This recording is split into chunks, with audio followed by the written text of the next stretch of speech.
Hello गाईस, तर आज गटारी डे आहे. तर माझी मम्मी आज वडे मटण बनवतीये. तर बघा तुम्ही, त्यासाठी आपल्याला पीठ लागणार आहे.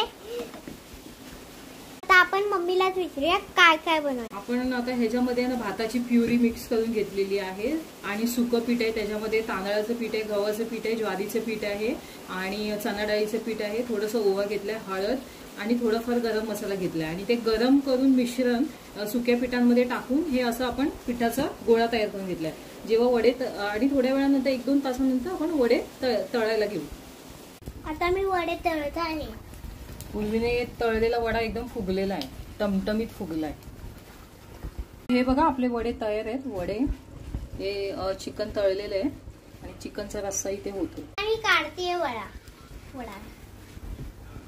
हा बघा, आणि हा चिकनचा रस्सा.